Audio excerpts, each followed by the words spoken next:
Welcome back, Pat Wong here once again. And in this video, I'm going to give you the most easy to implement advice of the series.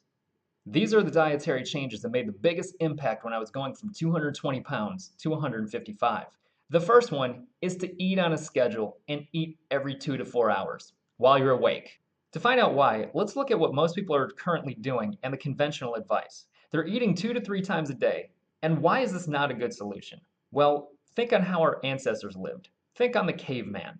Our ancestors didn't know when they would eat again, and that's why evolution created fat on our bodies. It's there to keep us alive in the case of starvation, and spacing out the meals this way sends a response to the body that it might begin to starve, meaning it's going to store more fat. And the reality is, your body would rather burn through the muscle tissue for energy than burn the fat for fuel. Eating 5 to 6 times a day, or every 2 to 4 hours, beats what I call the caveman response. It keeps the insulin lower, and you're less likely to overindulge and binge on the wrong foods. Most diets are built on willpower, and that's why they don't work. Willpower is good in the short term, but most people cannot keep it up. Have you tried counting calories while eating 2 to 3 meals a day? If you have, did it go well? I'm guessing probably not.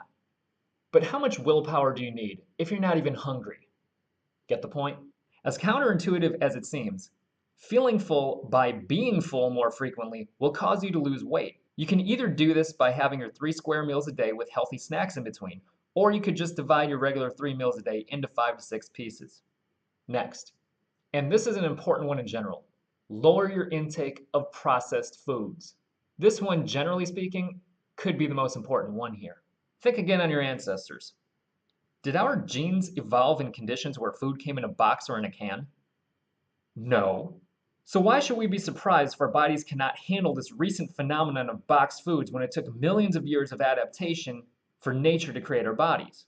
In these so-called foods, you find a lot of refined sugar and flour. And this is really the big thing that we want to eliminate here. Have you noticed that when you start eating them, you can't stop? These foods spike insulin, which puts you in fat storage mode, and it also leads to that mid-afternoon crash that a lot of you experience. And this is the slippery slope. Puts you in fat storage mode, you keep eating because you can't stop, and then you store more fat.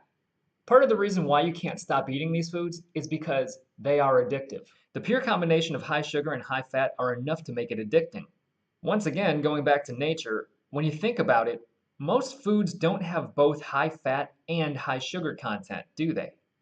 Because your body is very concerned with staying alive and not starving, when you eat something that has both high fat and high sugar, it sends a message telling your body that this is a superior energy source, and it's basically telling you just to eat it all while it's there. The other thing to keep in mind, perhaps even more important than fat storage, is that these foods are toxic. Think on all the weird diseases that people get nowadays. More cancer, fibromyalgia, rheumatism. This toxicity also leads to inflammation and inflammation-related diseases.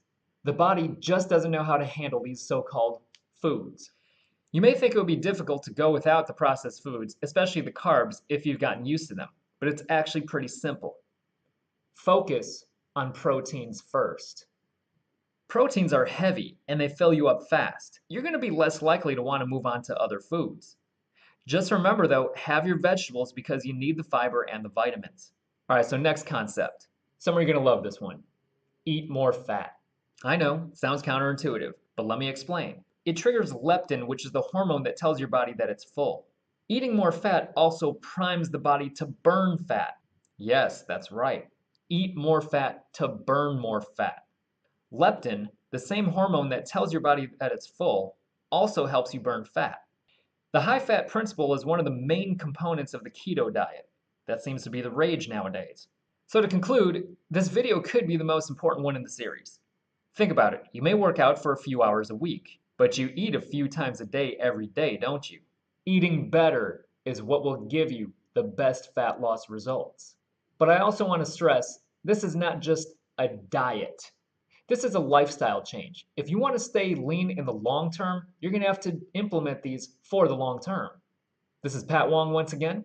Thanks for watching this video. I hope to see you in another one coming soon.